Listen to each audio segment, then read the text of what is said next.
Hola hermano, ¿cómo estás? Bien, bien, Enriquito. Aquí Saludos. andamos de nuevo. Oye, fíjate que me ha preguntado mucho la gente últimamente, Eh, ahora que ya ves con lo de la pandemia que mucha gente se ha juntado en sus casas y todo, y me han preguntado la situación esta de que, pues ya ves cuando llegan a sus casas y se están juntos con su esposa y no se aguantan y se pelean y todo, y dicen, me voy a divorciar y voy a hacer la anulación de mi matrimonio y me voy a casar otra vez. Y entonces yo digo, ¿cómo está eso? No, sí se puede hacer la anulación matrimonial ante Dios. Yo sé que pues los licenciados y todo sí te pueden divorciar y todo, pero ante Dios puede haber una anulación matrimonial. bueno, Explícanos un mira, poco esto, precisamente ¿no? Para que la gente... hay una cosa aquí, nulidad matrimonial o anulación del matrimonio. Yo muchas personas también he escuchado que hablan de anulación matrimonial. Yo creo que todos hemos escuchado por ahí, ¿no? Oye, ¿por qué no anulas tu matrimonio para que te puedas volver a casar a la iglesia? ¿Sí has oído? O sea, anúlalo y te vuelves a casar a la iglesia. No es correcto. Quiero decirte que no es correcto usar el término de anulación del matrimonio. Pues porque se puede confundir, por ejemplo, con revocar, cancelar, suprimir, rescindir, como si fuera un contrato. Y eso no se puede. Aquí la mejor manera de decirlo es, ¿por qué no investigas si tu matrimonio fue nulo o fue válido? Si es que tú ves que hay motivos para pensar que fue nulo ante la iglesia tu matrimonio canónico, pues puedes iniciar el trámite para el decreto de nulidad matrimonial. Esto sí, pueden hacerlo los divorciados, si sospechan pues que su matrimonio a la iglesia no fue válido o no existió, porque eso significa la palabra nulidad. La palabra nulidad viene del latín nullum, que significa nada, ¿verdad? Porque si un matrimonio fue legítimo, o sea, rato y consumado, si un matrimonio fue legítimo y consumado, ni siquiera el mismo Papa lo puede anular. O sea, no hay anulación. ¿Se explico? Es buscar la nulidad. Por eso no está bien usar esa expresión, anular tu matrimonio. Eso es imposible. Lo único que es posible es buscar si tu matrimonio fue válido o no fue válido. Y para esto, pues existen unas leyes en el Código de Derecho Canónico. Oye, una pregunta, Ajá, ahorita que sí, estamos dime. hablando de eso. He oído mucho también que se dice que cuando se casan por la iglesia, por lo civil, van y a veces el marido no puede, es impotente. Bueno, vamos a ver Y acerca de eso. Vamos a hablar. que se puede demostrar que pueden hacer la nulidad ante la Vamos a iglesia. hablar ahorita precisamente. Vamos a darle una ojeada así por fuera a lo que es el matrimonio, lo que es de la nulidad, y vamos a ver precisamente las causales. ¿Qué te parece? Cada causal, y entre esas sí entra la de la impotencia. Pero ahorita vamos a ver cómo pero si se puede anular ante la iglesia. no se puede anular. Se busca el decreto de nulidad, que es muy diferente de lo que decía. Anular es como cancelar algo que ya está hecho, cancelar, romper, rescindir. No se puede, no es un contrato. Se puede buscar la nulidad, se puede buscar que la iglesia determine en un decreto, este matrimonio por esta circunstancia no fue válido nunca, nunca existió. Pues digo, nullum, que viene del latín, que significa nada, nulo, no existió. Más no anular, anular es algo que ya está hecho, romper, y no se puede. Se puede buscar la nulidad, y ¿puede la iglesia dar el decreto de nulidad? Sí, de eso vamos a hablar. Ok. ¿Verdad? Que eso es a lo que yo me refiero, porque estamos confundidos con estas palabras de nulidad y anular, que es muy diferente. Soy muy similar, pero es muy diferente. Muy bien. Échale de tu roco, Pecho. Bueno, para esto existen unas leyes en el Código de Derecho Canónico que está hecho por el magisterio de la Iglesia Católica, quien es el único que puede legislar sobre el matrimonio, porque el matrimonio es un sacramento y el depositario de los sacramentos y distribuidor de los sacramentos es la Iglesia Católica, el magisterio de la Iglesia Católica, ¿verdad? Por eso ellos hacen unas leyes en el Código de Derecho Canónico que me gustaría pues que todo el mundo le demos una vistita de vez en cuando. Ley está muy interesante, lo que puede hacer un laico, un sacerdote, todos los casos de bautizo, todo bien, viene todo regulado. Lo que oficialmente se conoce como decreto de nulidad, como les decía, es un dictamen con el cual se afirma que un matrimonio no fue válido ante la iglesia. ¿Por qué? Porque faltaron ciertos requisitos. Y eso mismo pasa con todos los sacramentos, no nomás con el del matrimonio. Si se violan o se omiten los requisitos indispensables, el sacramento no se da. ¿Sí me explico? Y aunque el sacerdote dé la bendición, porque está engañado por la persona, a Dios no se le puede engañar. Igual el de la confesión, por ejemplo, si no tienes propósito de enmienda, confesión de boca, si no haces todo, te puede dar la bendición del sacerdote, pero como no cumpliste con los requisitos necesarios, no se da el sacramento. Y eso en todos los sacramentos, ¿verdad? Se necesitan unos requisitos para que el sacramento se dé. Bueno, por eso es lo que te decía, debemos de conocer un poco más acerca de las legislaciones de la Iglesia Católica. Podemos ver, por ejemplo, también algo muy interesante que a mí me gusta mucho leer, es el Catecismo de la Iglesia Católica. Vamos a ver qué nos dice el Catecismo de la Iglesia Católica sobre el matrimonio y la nulidad, no la anulación, la nulidad O O sea, la nulidad quiere decir nulo, no existió. ¿Ok? Veamos qué nos dice. Nos dice en el 1601, la alianza matrimonial por la que el varón y la mujer constituyen entre sí un consorcio de toda la vida ordenado por su misma índole, natural al bien de los cónyuges y a la generación y educación de la prole, fue elevada por Cristo, nuestro Señor, a la dignidad de sacramento de bautizados. Por eso te decía que por ser sacramento y la iglesia del depositario son los que pueden legislar. Lo que ates en la tierra ataré y lo que desates desataré. En el 1614 nos dice, en el Catecismo de la Iglesia Católica, en su predicación Jesús enseñó sin ambigüedad el sentido original de la unión del hombre y la mujer, tal como el Creador la quiso al comienzo. La autorización dada por Moisés de repudiar a su mujer era una concesión a la dureza del corazón. La unión matrimonial del hombre y la mujer es indisoluble. Dios mismo la estableció, lo que Dios ha unido, que no lo separe el hombre. El matrimonio cristiano, sigue diciendo, viene a ser por su parte signo eficaz de la alianza de Cristo y la Iglesia.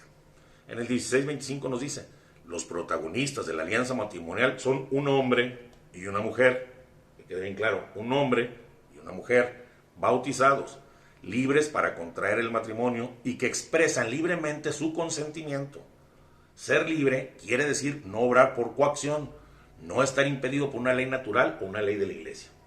En el 1626 nos dice, la Iglesia considera el intercambio de los consentimientos entre los cónyuges, entre los esposos, el intercambio del consentimiento mutuo. Dice, la Iglesia considera el intercambio de los consentimientos entre los esposos como el elemento indispensable que hace el matrimonio. Si el consentimiento falta, no hay matrimonio. En el 1628, el consentimiento debe ser un acto de la voluntad de cada uno de los contrayentes, libre de violencia, de temor. Ningún poder humano puede reemplazar este consentimiento. Si esta libertad falta, el matrimonio es inválido. Ya empezamos a hablar de la invalidez del matrimonio. Primero vimos lo que es el matrimonio y cuándo es inválido. Dice, por esta razón, en el 1629, u otras razones que hacen nulo, no anulan, hacen nulo el matrimonio, la Iglesia, tras examinar la situación por el tribunal eclesiástico competente, puede declarar la nulidad del matrimonio, es decir, que el matrimonio no ha existido. En este caso, los contrayentes, dice, quedan libres para casarse, aunque deben cumplir las obligaciones nacidas de una unión precedente anterior. O sea, si tuvieron hijos con el otro, tienen que seguir manteniéndolos y tienen que cumplir con las obligaciones, aunque se hayan separado. Y en el 1640 nos dice, el vínculo matrimonial es establecido por Dios mismo. O sea, Dios mismo lo estableció. De modo que el matrimonio celebrado y consumado entre bautizados no puede ser disuelto jamás. Este vínculo, que resulta del acto humano libre de los esposos y de la consumación del matrimonio, es una realidad ya irrevocable y da origen a una alianza garantizada por la fidelidad de Dios. La Iglesia, fíjate que quede bien claro, la Iglesia no tiene poder para pronunciarse contra esta disposición de la sabiduría divina. No tiene poder la Iglesia para eso. En el 1643, el amor conyugal comporta una totalidad en la que entran todos los elementos de la persona. Exige algo muy importante: indisolubilidad, fidelidad y fecundidad. Esas tres las exige el matrimonio. Ya nos dice ahora sí en el 1649, existen, sin embargo, situaciones en que la convivencia matrimonial se hace prácticamente imposible por razones muy diversas. En tales casos, aunque ya es un matrimonio consolidado, en tales casos la Iglesia admite la separación física de los esposos y el fin de la cohabitación, que ya no vivan juntos. Pero los esposos no cesan de ser marido y mujer delante de Dios, ni son libres para contraer una nueva unión. En esta situación la mejor solución sería la reconciliación. Eso nos dice en el 1649. La Iglesia permite la separación, que vivan separados. ¿Sí me explico? Oye, que no se puede por ciertas causales. Ahí está en el Código de Derecho Canónico. Después hablaremos de esas causales. Ahora vamos a hablar de la nulidad. Y hay las causales por las que puedes vivir separado, cuando arriesgas tu vida, muchas cosas. En el 1650 nos dice, hoy son numerosos en muchos países, que es lo que estamos viendo por todos lados. Sí, hemos visto muchos divorcios, muchas separaciones. Hoy son muy numerosos en muchos países los católicos que recurren al divorcio, según las leyes civiles, y que contraen civilmente una nueva unión. La Iglesia mantiene, por fidelidad a la palabra de Jesucristo, quien repudia a su mujer y se casa con otra, comete adulterio contra aquella. Y si ella repudia a su marido y se casa con otro, comete adulterio. Que no puede reconocer como válida esta nueva unión la Iglesia, si el primer matrimonio era válido. Y nos continúa diciendo, ya para acabar con lo que dice el catecismo, está quedando muy claro con esto. Ahorita vamos a ver los casos, pero qué claro está la iglesia, ¿no? Dice, si los divorciados vuelven a casarse civilmente, se ponen en una situación que contradice objetivamente a la ley de Dios, por lo cual no pueden acceder a la comunión eucarística mientras persista esta situación. Y por la misma razón no pueden ejercer ciertas responsabilidades eclesiales, por ejemplo, ser ministro, muchas cosas que hacen en la iglesia no pueden hacerlo.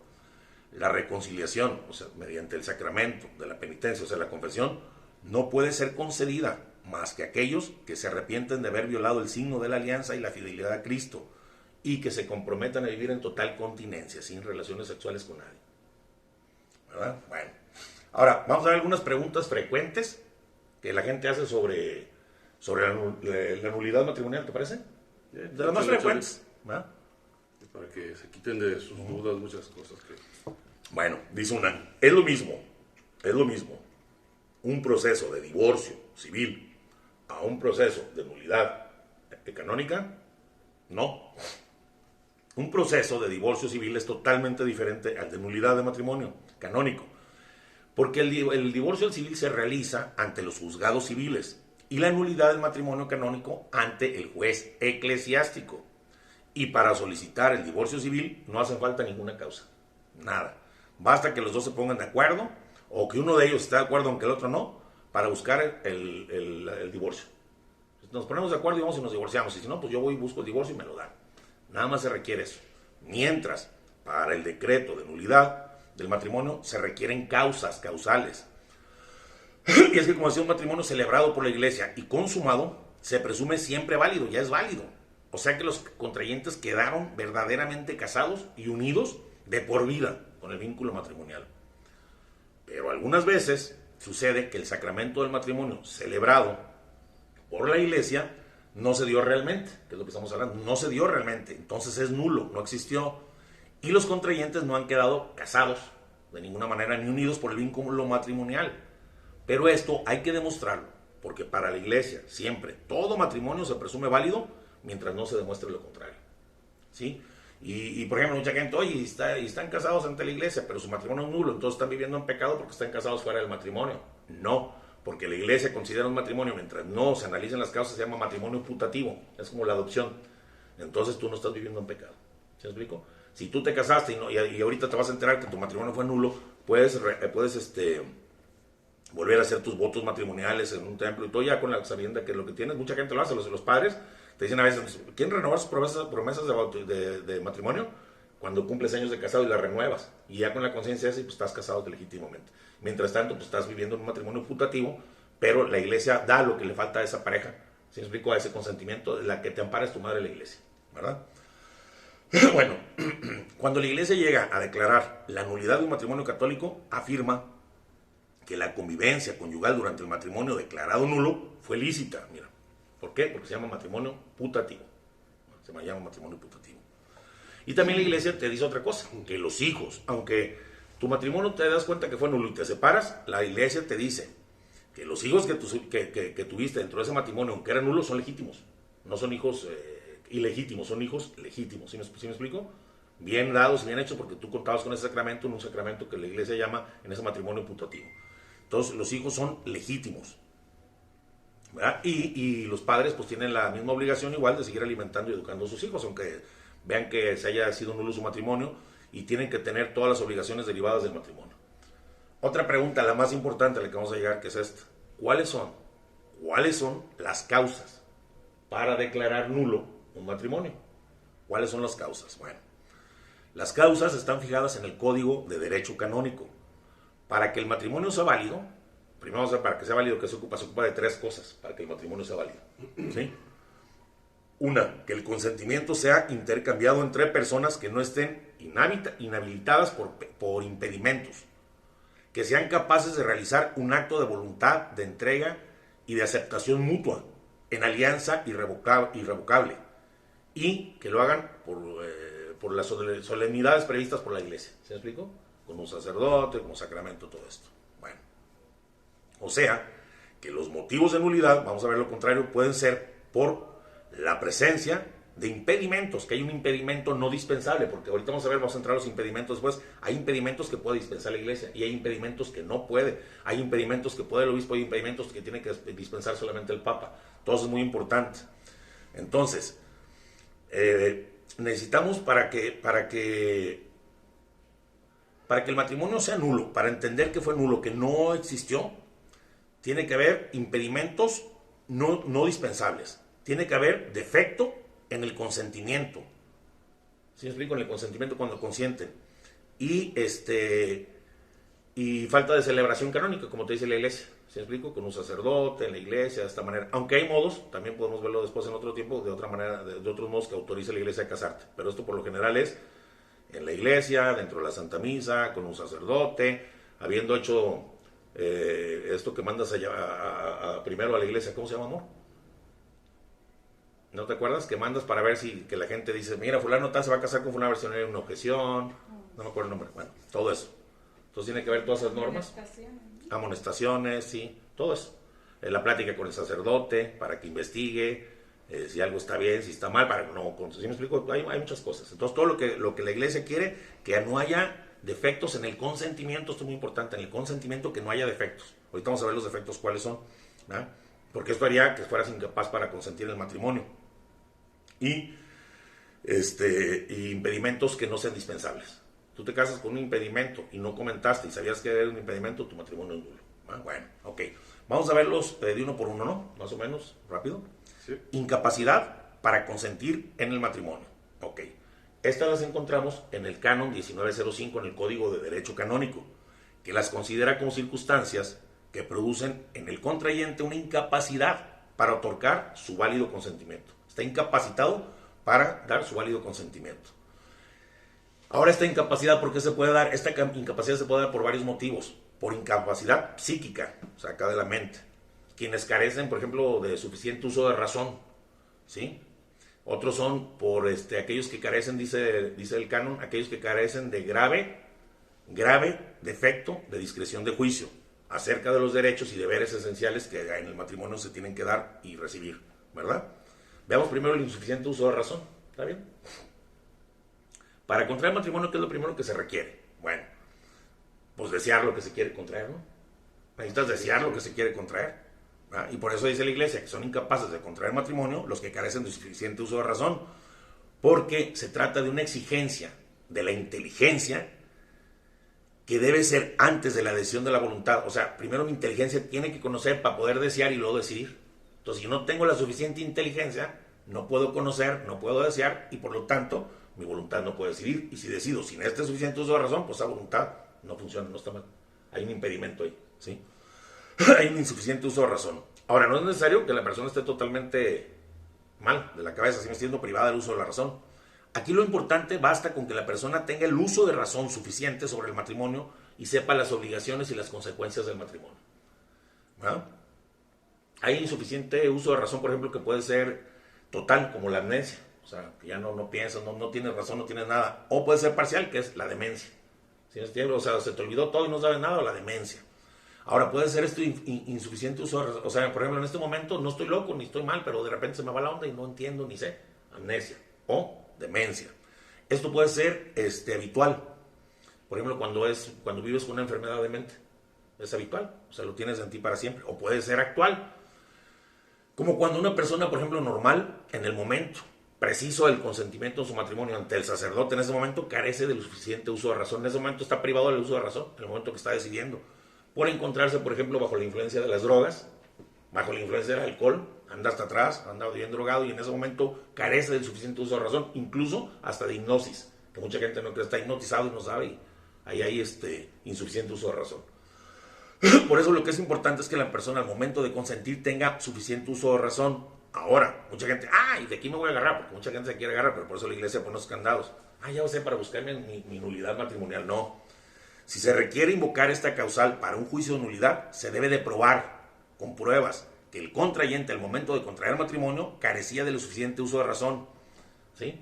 Ahora, no es necesario, como te dije, que la falta de uso de razón sea permanente. Es suficiente con que fuera ocasional en ese momento, pero tienen que probarlo. No nomás decirlo, es que no tenés suficiente razón, y la iglesia no actúa así. Porque mucha gente se aprovecha también de las leyes, como de las leyes civiles, también de las canónicas. Ahora, la grave discreción de juicio. Vamos a ver la grave discreción de juicios, que es otro impedimento para hacer válido el consentimiento. Estamos hablando del consentimiento, que sea válido, ¿ok? Bueno, es necesario conocer lo que es el matrimonio, pero no conocerlo en general, no. El matrimonio es dos papás y los hijos. No nomás conocerlo así en general, por lo que yo he visto, no. Se tiene que proyectar ese matrimonio, se tiene que proyectar a mi vida personal. Tengo que pensar, voy a ser casado, voy a tener hijos, voy a hacer, ¿qué tengo que hacer? ¿Cómo moverme? O sea, tengo que proyectar eso que si yo sé del matrimonio en mi vida personal y analizarlo, verlo en mi vida personal, ¿sí? Para poder dar el consentimiento matrimonial.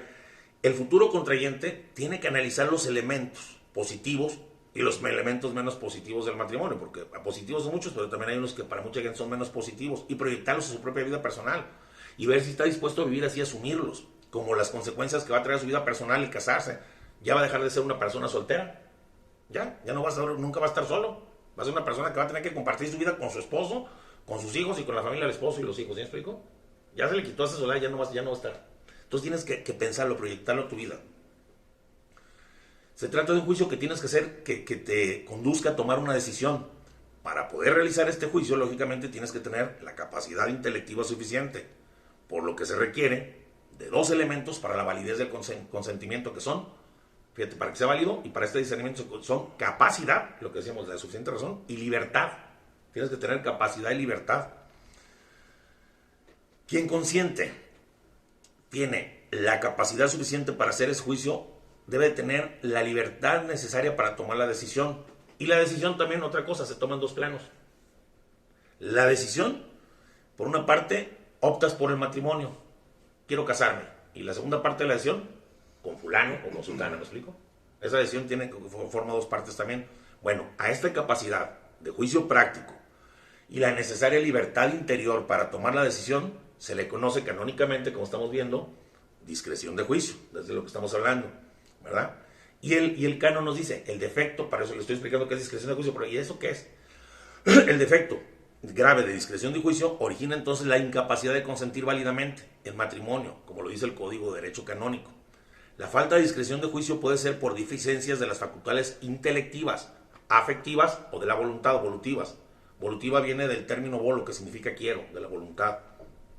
Y aún suponiendo que la capacidad del corazón, o sea, de mis sentimientos, afectiva, la inteligencia y la voluntad, estén bien cada una, bueno, aparte de eso, tienen que estar en armonía. Si no hay armonía entre mi mente, mi corazón y mi voluntad, ahí fallas. ¿Ok?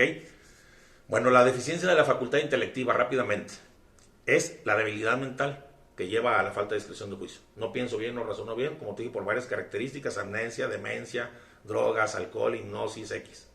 Ok. Hay una cosa, pero ¿cómo te va a casar un padre si te ve todo borracho, todo drogado, todo demente? No necesitas estar borracho. Tienes que pasar por un proceso, como estamos diciendo. No, sí. Desde que con el sacerdote y todo. Pero ¿qué tal que el día de la noche anterior te invitan tus amigos a la despedida, esas de soltero, que no deben de ser así, que son un porquerío, que te hacen pecar para que te cases en pecado? O sea, y que te llevan a tomar toda la noche. Y ya de repente llegas, tú bodas a las 10 de la mañana y tú llegas a las 8, te duermes 1 hora o 2. Ya no estás tomado, pero no tienes la capacidad. Por el abuso de en ese momento que tuviste, tu mente ya no razona bien, no piensa bien, tu cerebro. Pero tú, o sea, vamos, anteriormente, o sea, ya lo habías planeado, ¿no? El matrimonio, sí. El matrimonio estaba planeado. Sí, pero lo que te casa no es lo que tenías pensado para el futuro. Lo que te casa es el acto. Por eso dije, el intercambio de consentimientos. En ese momento es lo que te casa. Por más intención que tengas, si en ese momento dices, no, dirías entonces, pues ya quedó casado porque tenía 3 años planeándolo. No. Lo que te une, lo que te casa, lo dice el Catecismo de la Iglesia Católica, es el intercambio de consentimientos sin ningún factor que les permita que no sean consentimientos libres. En ese momento es cuando te casas, no antes. Es el preciso momento. O sea, que si yo me voy a mi despedida de soltero, ando bien crudo, bien todo, bien menso, no piensas. Caso, y yo digo, no, ¿sabes qué? Se anula mi matrimonio porque yo andaba bien crudo. Porque andaba bien pedo, bien crudo. Bueno, tienes que demostrar. Es que ahorita te vamos a ir a otra parte. Pues ya, mira, sí, no, te voy a decir por qué. Tienes que demostrar y te va. Es que ahí te va. Vamos a llegar más adelante a esto, te quiero explicar. Tienes que presentar pruebas. Nomás que me estás adelantando, pero te lo voy a explicar y te vamos a llegar a ese punto. Tienes que presentar pruebas y un psicólogo va a decir, aunque andaba crudo, tenía la capacidad. Y un psiquiatra te van a examinar. Pero ni el psiquiatra ni el psicólogo toman la decisión. La decisión la toma el juez. El juez te ve, te analiza, se mete a ver las cuestiones en cuestiones cristianas, ve cómo ha sido el desarrollo de tu matrimonio, habla con las personas, habla, o sea, y él es el que decide. No tú ni el psiquiatra, porque mucha gente ya se quiere ser el juez sentenciador. Yo estoy libre por esto, no, mijos. Por eso hay un juez que es, ahorita vamos a empezar porque ya antes, vamos y ahorita nos vamos a lo que son los tribunales. Pero para que te des una idea, necesitas demostrarlo. Okay. ¿Cómo lo demuestras? Nomás con tu palabra, no basta. No, aquí está el ticket de cuando... Sí, no, pero no basta. No basta porque si de repente te hacen examen los psiquiatras y dicen, no, aún así era... Sí, por eso, pero te van a hacer exámenes, evaluaciones psiquiátricas que tú no conoces, exámenes y pruebas. Tú sabes cómo te las hacen como los trabajos. Yo no sé de psiquiatría eso. Donde vas a poner y pum, vas a caer y van a decir, no, aquí tenía la capacidad. ¿Te explico? Ahora, ¿qué harías? Pues mentir y engañar. Entonces también estarías atentando contra el mismo Dios y decir que tu matrimonio es nulo cuando no lo es y quererte volver a casar con otra porque engañaste a la iglesia, vuelves a una situación peor. Bueno, entonces, una gente que realmente quiere estar bien con Dios no hace eso. Bueno, ok. La deficiencia de la facultad intelectiva es la debilidad mental, ya habíamos dicho. La deficiencia por inmadurez afectiva es el desorden afectivo que inhibe los medios de vigilancia. ¿Sí me explico? Por tanta emoción en tu caso, inhibe los medios, no estás pensando, no estás razonando. Hay ciertas cosas que son químicas que dan al cerebro y no te dejan pensar.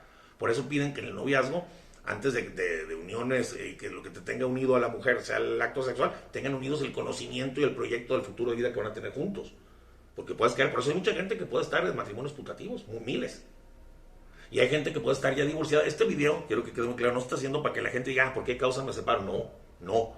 Se está haciendo, igual que el Papa Francisco hizo una reforma nueva para agilizar esto, no porque quiera que la gente se separe, sino porque hay millones de gente separadas que viven en unión fuera del magisterio de la Iglesia Católica, en unión civil, después de haber dejado un matrimonio, y pudieran a lo mejor buscar la nulidad y estar casados bien ante Dios, confesarse, comulgar, hacer toda la vida sacramental, y no pueden porque no tienen este conocimiento. No se está haciendo para que la gente busque causas para anular su matrimonio, para buscar nulidad. Aquí lo que queremos más que nada es que el matrimonio esté unido por siempre, que revaliden sus promesas matrimoniales. No, porque la gente puede equivocar, lo está haciendo porque la gente se separe. No, yo lo estoy haciendo igual que el Papa Francisco lo hacía, todo el mundo lo que está hablando sobre esto es para que aquellos que están separados viviendo irregularmente, en un matrimonio irregular, que le llama la iglesia, para no decirle en adulterio, que es la verdad, no vivan así. ¿Sí me explico? O sea, está hecho para ellos, porque mucha gente, entonces aquí me voy a agarrar. No es para eso. Que la gente es muy canija, yo lo sé. Somos, como diría el ranchero. Bueno, por inmadurez afectiva es el desorden afectivo, decía, que inhibe los medios de vigilancia. La inteligencia no basta para neutralizar la influencia de los afectos y esto destruye la armonía. ¿Sí me explico? Pero con inteligencia digo que sí, pero mis sentimientos y mis afectos. Ahorita vamos a ver algunos ejemplos prácticos para que entiendan esto. Mis afectos, ya no hay armonía, por eso tiene que haber armonía entre la inteligencia, los sentimientos y la voluntad. Sí, porque mi inteligencia está perfectamente bien, mi voluntad está perfectamente bien, pero si entre ellos no hay armonía, no hay la suficiente discreción de juicio. ¿Sí? Y la deficiencia por inmadurez de la voluntad es cuando no se tiene la suficiente libertad interna para decidir si se contrae matrimonio o se continúa soltero. Y así, como les dije, además de optar contraer matrimonio, debe tener libertad para escoger a la persona con la que va a contraer. ¿Por qué? Porque ambas decisiones se pueden tomar en distintos momentos de la vida, ¿no? Yo puedo decir, me quiero casar cuando tengo 17 y a lo mejor me caso a los 25, ¿sabes? Si yo veo que no tengo vocación religiosa, yo puedo tomar la decisión de casarme hace 10 años, antes de casarme. Pero para cuando vaya a casar, tomo la decisión con quién. Entonces esas dos decisiones se toman en tiempos separados, pero tengo que tener la libertad suficiente primero para decir, me quiero casar. Y la libertad interior suficiente para decir, me quiero casar con esta y con esta. ¿Se explico? Con dos. No, o sea, estoy hablando del caso de hombre y mujer. Con esta, una mujer, o con esta, un hombre. ¿Se explico? Por eso también expliqué un hombre y una mujer, para que no se me confundan. Es el matrimonio. Bueno. Las personas que no tienen libertad interna necesaria es una persona cuya libertad está coartada interiormente. Libertad interna, nadie te está quitando tu libertad, tú solo, tu mente te la está quitando, tu razón. No tienes libertad interna, está en tu psiquis, en tu mente, sin que externamente nadie te haya producido violencia. Tú no tienes la libertad interna suficiente. Cuando falta esta libertad interna hay un grave defecto de discreción. Por eso dice grave defecto, no nomás defecto de discreción de juicio, grave defecto de discreción de juicio, como dice el canon. Por lo que la persona es incapaz de consentir el matrimonio y por esa razón su matrimonio es nulo. Vamos a poner un ejemplo de esto, como te dije, un ejemplo. Hace poco, en Chile, se dio un decreto de nulidad en un tribunal eclesiástico. ¿Qué pasó ahí? Bueno, la causa fue, dos jóvenes se conocieron en la universidad En el momento que esta chava, la chava de esta pareja, empezaba a superar la conmoción, porque le causó una conmoción tremenda y andaba media loquilla, porque a los 12 años se enteró en condiciones traumáticas para ella que era adoptada. Nunca le dijeron, se enteró a los 12 años y andaba media loquilla y duró mucho tiempo con ese problema en la mente, con esa afección afectiva. Por eso digo, tienes la inteligencia, la afectividad. Muy mal andaba esta mujer. Cuando apenas entre eso empieza medio a querer salir de esa situación, conoce a este muchacho en la universidad y por insistencia de este muchacho empiezan a tener relaciones sexuales. Ella piensa, se siente que lo que no tenía con su papá, porque ella no existe y que la abandonaron y que sus padres, y busca ese amor y ese refugio en este muchacho. Y empiezan a tener relaciones sexuales porque él le pide tener relaciones sexuales. Pues ¿qué pasa? Sale embarazada esta chava por las relaciones sexuales. Y luego ¿qué pasa? Pues el chavo le dice, no te preocupes, yo te ayudo con esto, vamos a que abortes. La llevan a un centro abortivo, le paga todo oculto, a escondidas de los papás, que los papás adoptivos nunca se enteraron. ¿Y esto qué hizo? Pues marcó a la joven en su afectividad, en su inteligencia, en su afectividad, y la hizo pensar, nunca podría casarme yo con un hombre distinto. Tiene que ser él mi esposo, no porque lo quiera, por lo que hicimos juntos, por este pecado.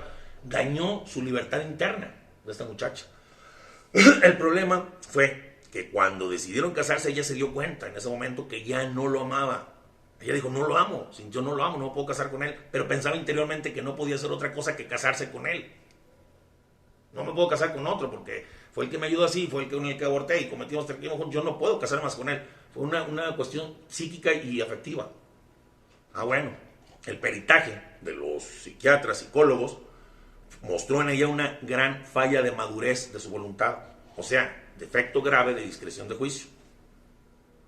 Ahora, muy importante, por esto decía, deben de saber que para que se llegue a este fallo de nulidad por grave discreción de juicio, el caso tiene que ser muy grave, como este tipo, y tiene que ser referido a los derechos y deberes del matrimonio que se tienen que dar y aceptar, no por otra causa.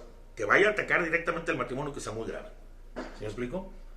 Por eso la Iglesia dice en el capítulo de nulidad grave, defecto de discreción de juicio, sobre sí, lo que sí no hay duda, sabemos que no hay duda, es que quien no tiene libertad interna para decidir, carece del suficiente discernimiento de juicio para comprometerse con los derechos y deberes del matrimonio. ¿Verdad?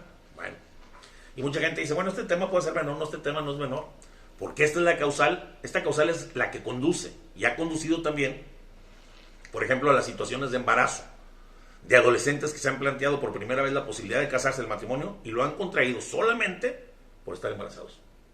¿Sí explico? Ya no hay una libertad interna. Es que me mata mi papá, es que me mata mi mamá, es que yo no podría andar con otro. Yo por eso cuando alguien me dice, no se vayan a casar porque soy embarazada. Cuando los casan así muy chavos, todo eso, por eso precisamente. Ahí sí puede haber unidad. Falta de libertad. Externa, porque interna es la tuya, pero externa. Ahorita vamos a ir a todos esos puntos. Nadie te puede coartar tu libertad. Si tu decisión, lo dije desde el principio, lo sé el catecismo de la Iglesia Católica, no es libre, no hay tu matrimonio nulo. Que diga, ¿sabes qué? Tienes que tener, tienes que tener la inteligencia suficiente, proyectarlo a tu vida, tienes que tener la afectividad bien normal desarrollada, tu voluntad con libertad, discreción de juicio, todo esto. Si no, tu matrimonio es nulo. Y si estás casado así, pues tu matrimonio es un matrimonio putativo, estás viviendo bien. Y si te das cuenta que fue así, de esa manera, y tú quieres seguir con tu pareja, bueno, hay otra manera, después hablaremos, no me acuerdo, es como revalidar el matrimonio, se puede, ¿verdad? Para que sigas casado. Por eso es bueno cada año hacer renovar tus promesas de matrimonio ante el sacerdote. Le vuelves a decir, prometo serte pruebas, pero en la fiel en las versas. Yo lo he visto, aquí lo hacía mucho el padre, ¿cómo se llama? Heriberto Mora, el padre Heriberto. Bueno, y te decía, aquí hay algo que es importante aclarar, y lo voy a repetir muchas veces. En el momento de dictar sentencia, va a tener mucha importancia el informe pericial del perito, del psicólogo, del psiquiatra. Pero quien dicta sentencia es el juez, porque muchos, no, el que dicta sentencia es el juez, no el psicólogo, ni el psiquiatra, ni el perito. El juez dicta sentencia no solo sobre los informes de esto, sino todas las pruebas que se acumulan en el proceso. Todas las pruebas de los testigos y las pruebas que se van acumulando. Y estas pruebas pueden contradecir las conclusiones del psiquiatra, ¿verdad? De esta manera se minimiza el riesgo de dejar la tarea de sentenciadora de juez al psiquiatra. Eso sería inadmisible. El que legisla sobre los sacramentos es el sacerdote, el obispo, no un psiquiatra, ¿verdad? Ahora, vimos también que por causa de naturaleza psíquica no puede ser válido tu consentimiento. Bueno, ok. Respecto al consentimiento matrimonial válido. Ya hemos visto cómo el consentimiento, para lo que el matrimonio sea válido, tiene que ser la capacidad intelectiva, la capacidad afectiva y la estimativa o valorativa, la de la voluntad. Pues aún siendo todo esto muy necesario, todavía no es suficiente. No es suficiente para dar un válido consentimiento matrimonial. Además, se requiere tener la capacidad para asumir las obligaciones esenciales del matrimonio. Y para esto no falta, pues que ya tengo suficiente uso de razón y tengo discreción de juicio. No. Necesito tener psicológicamente estar bien para poder asumir las cargas que impone el matrimonio. ¿Sí? Esto se trata de un capítulo nuevo desarrollado a partir de la década de los años 60, ¿verdad? Por la jurisprudencia del Tribunal de la Rota Romana, que es el tribunal que se encarga de esto. Y este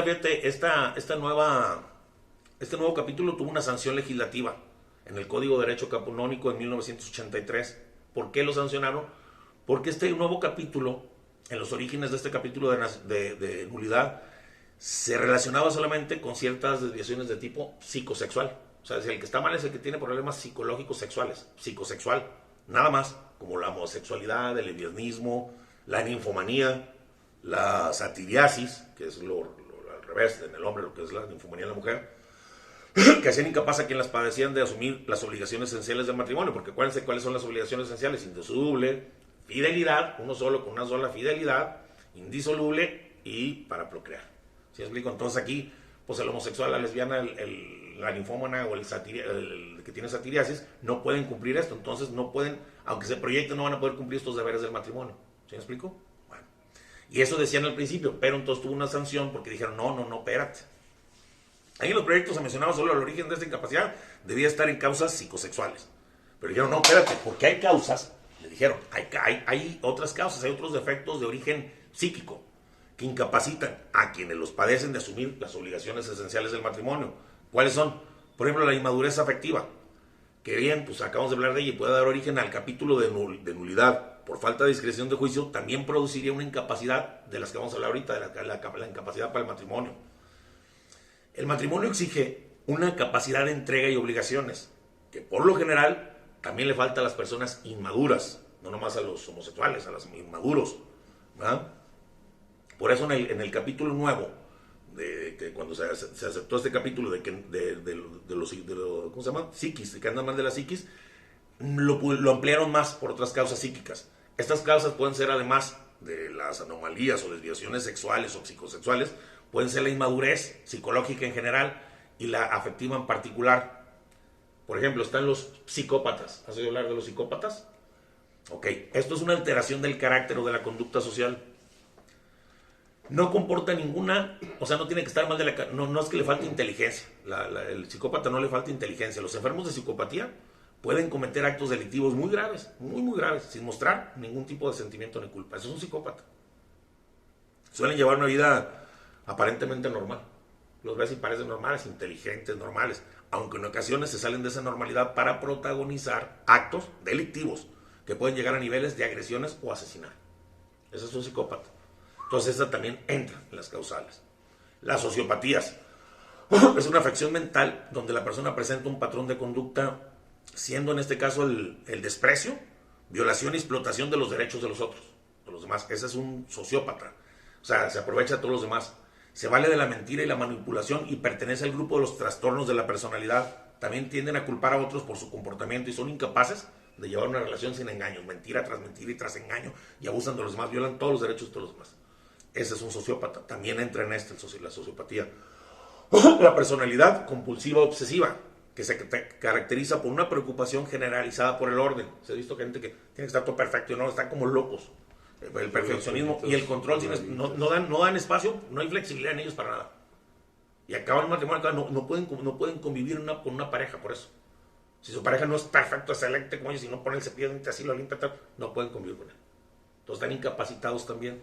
La neurosis fóbico-obsesiva, que hace que la persona que la sufre piense que va a perder el control de la situación, que se va a volver loca. Está alucinando. O sea, son enfermedades de la mente. La paranoia, afección mental en la cual una persona tiene un patrón de desconfianza y recelos de los demás en forma prolongada. No seas paranoico. Todo el mundo lo quiere regar, todo el mundo lo quiere afectar y está, tiene un desorden en el mundo, la gente en todo. La psicosis maníaco-depresiva, lo que conocemos como bipolaridad, que en un segundo está perfecto, el otro está loco, y el otro ya lo quieren, y amo esta cosa, la quiero, ya mejor no la quiero, la desprecio, ahora quiero, o sea, todo eso, no puede, sí me explico, no están capacitados. Se quieren casar porque en ese momento la aman, y a los 10 minutos ya no la quieren, o sea, pues ¿cómo van a convivir así? Pero yo digo, las personas que se van a casar así, no, espérate. tuvieron muchos años de convivir, no, pero ahí vamos a ese punto, y vamos a ese punto ahorita, por eso te digo. También puede ser el alcoholismo, la drogodependencia, que incapacitan a la persona que las padecen para tener unas mínimas relaciones interpersonales, para tener relaciones sexuales con su esposa, para no ser infiel, porque pues en la borrachera o en la droga se van y se meten uno con otra, ¿sí me explico? Cuando van directo y atacan al matrimonio por esa situación. Es que mi esposo toma por eso. No hay esta incapacidad. Aquí hay algo muy importante precisamente. Estas incapacidades deben estar ya presentes al momento del consentimiento. Oye, me casé con esta persona y no era homosexual. Y a los años se volvió homosexual. Pelas. Me casé con esta persona y no era compulsiva obsesiva. Pero a los 3, 4 años hizo compulsiva obsesiva. Pelas. Estás casado. ¿Sí me explico? Acuérdate, prometo serte fiel en lo propio, en lo adverso, en la salud y en la enfermedad. Y la enfermedad no nomás es gripa, tos, coronavirus. No, la enfermedad puede ser de la mente, de los afectos, de muchas cosas. Entonces, si no estaba presente en ese momento, no vale que lo menciones o que lo quieras buscar como causa de nulidad. ¿Verdad? Y aparte de eso, tiene que ser muy grave, muy grave. Y gravedad que no necesariamente coincide con la gravedad clínica de la enfermedad que la origina. Porque la nulidad no la produce la enfermedad en sí, la produce la incapacidad que tiene por medio de esa enfermedad de consentir. Por ese problema psíquico que tiene capacidad para consentir. Entonces no es porque le esté tan grave en esta enfermedad, no esté tan grave, eso no importa tanto, importa que en ese momento si le padecía, esto lo incapacitó para consentir. Por eso el consentimiento no existió, por lo tanto el matrimonio es nulo, no existió el matrimonio. No quiere decir que esté rompiendo un matrimonio que ya estaba. Otra cosa muy importante en cuanto a esto, la psicoobsesiva, el alcoholismo, todo esto tiene que ser solo que les impida las obligaciones esenciales del matrimonio. Porque si con todo esto cumple sus obligaciones esenciales del matrimonio, no hay nulidad, aunque tenga estas enfermedades. ¿Verdad? Bueno, las obligaciones del matrimonio, ¿cuáles son? Pues son las derivadas de la descendencia, de la prole, de los hijos, el acto conyugal realizado de modo natural, el derecho y deber de no atacar a los hijos, de recibir, educarlos en el seno, de recibirlos, tenerlos siempre a todos los que Dios mande, tenerlos en el seno de la familia. Las obligaciones derivadas de la fidelidad, como vimos, ser fiel, en los pruebas por el adverso, en la salud y en la enfermedad. Esto de fidelidad tiene dos características, tiene que ser perpetuo y exclusivo, para siempre y con uno. ¿Verdad? Esas son las cosas a las que tienes que ver. Si con esa psiquis estabas podías comprometerte a llevar ese matrimonio adelante. Si eras capaz. Por ejemplo, en infidelidad, de que tú estés casado, por ejemplo, y eres infiel o ella es infiel, y tú lo encuentras con uno o ella te encuentra con otra, ahí no hay una forma de hacer una relación. Lo que puedes hacer ahí es separarte.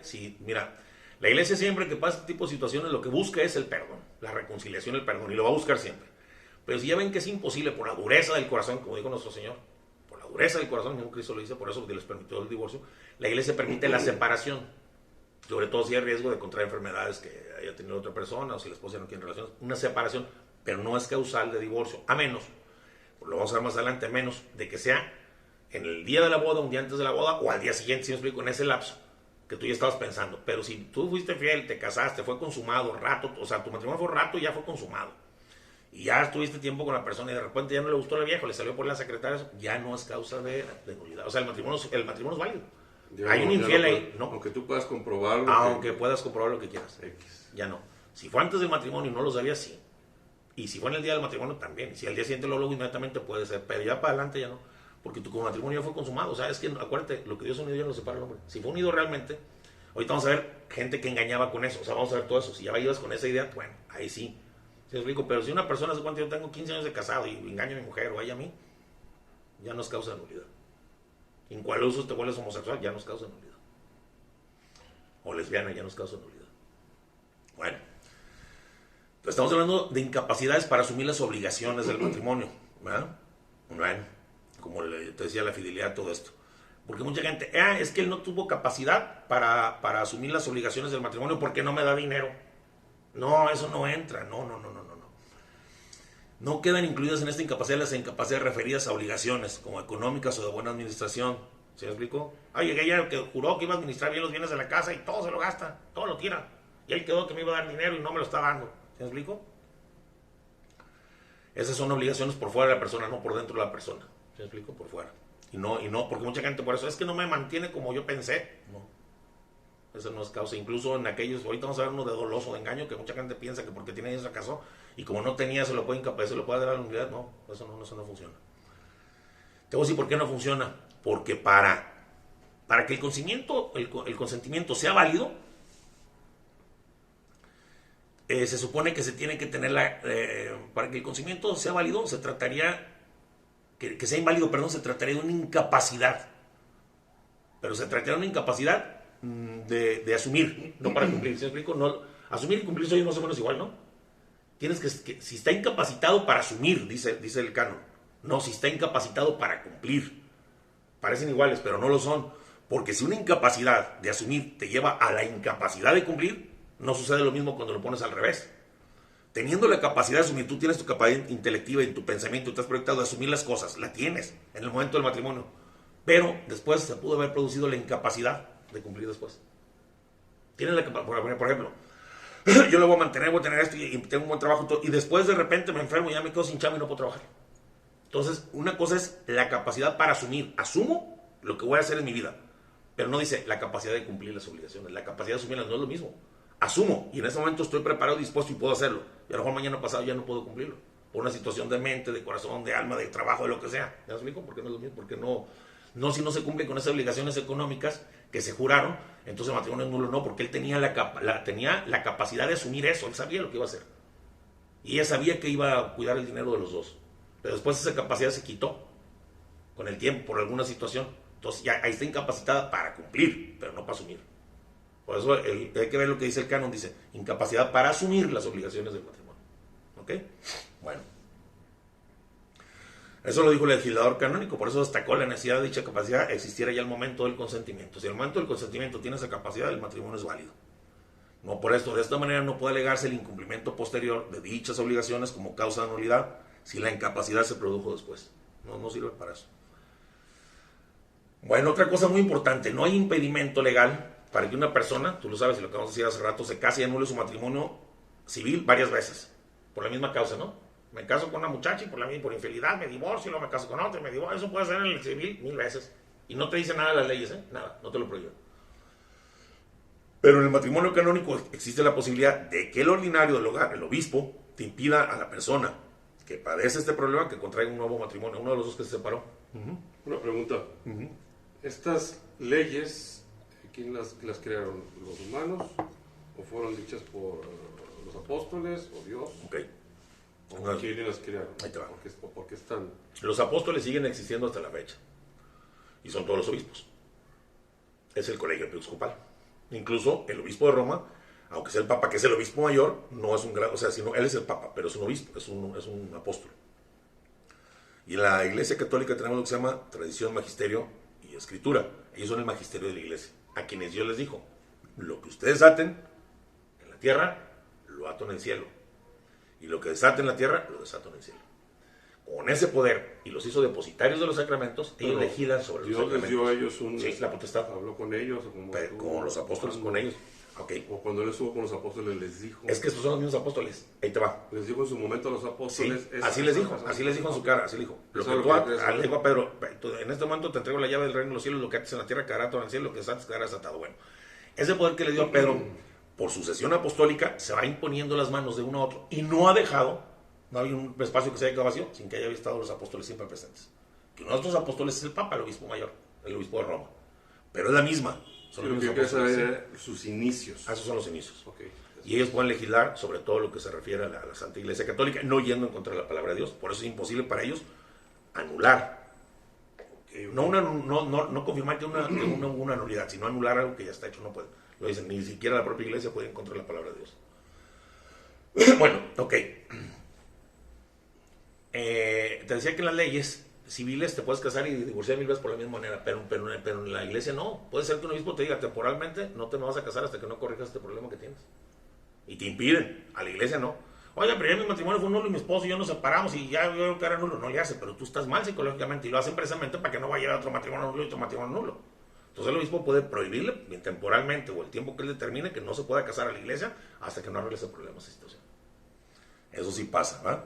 Bueno, algo muy importante, desde la entrada en vigencia del Código de Derecho Canónico en 1983, estos capítulos de nulidad que mencionamos, especialmente el grave defecto de discreción de juicio o la incapacidad de asumir, actualmente son los motivos de nulidad más invocados. Él no tiene capacidad de asumir. Piensan que es cumplir y asumir no es lo mismo, ya lo expliqué. Tenía la capacidad de asumir, mas no pudo después de cumplir. Pero él tenía la capacidad, asumió lo que iba a hacer. Ya explico, es muy diferente.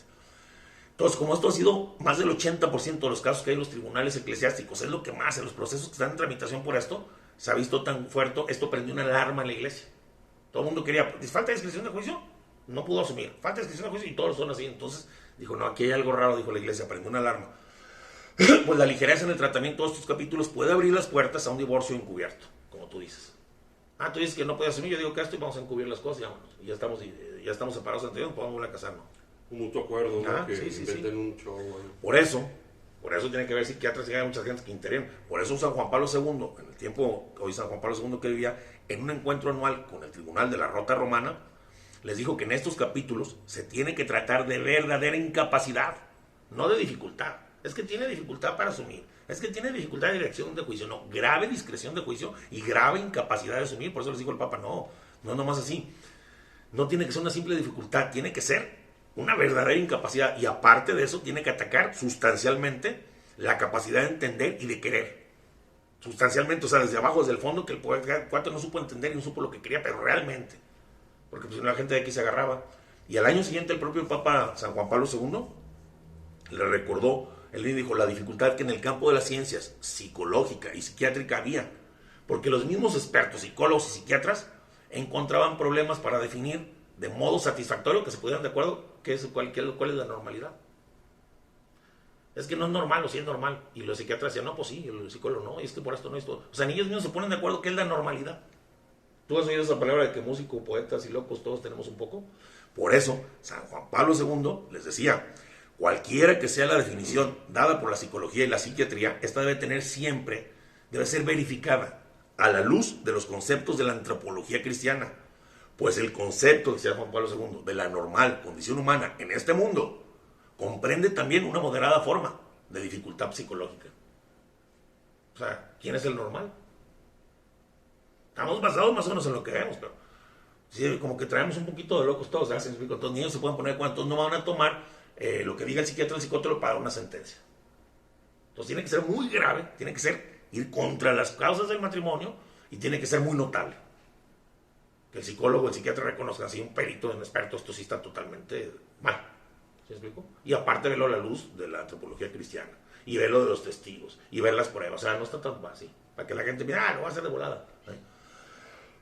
Bueno, vamos a ver rápidamente los impedimentos. ¿Te parece? Porque eso no es muy largo, por las preguntas, pero ahorita vale la pena este tema. Los impedimentos para podernos casar. El que se quiera casar, ¿qué impedimentos? Si en el Código de Derecho Canónico regula los impedimentos entre los cánones del 1083 al 1094, recoge 12 impedimentos, que son la edad, la impotencia, como decías tú, el vínculo conyugal, la disparidad de cultos, el orden sagrado, la profesión religiosa o impedimento de voto, el rapto, el crimen, la consanguinidad, la afinidad o el parentesco legal, la pública honestidad, impedimento de adopción. Todos son 12.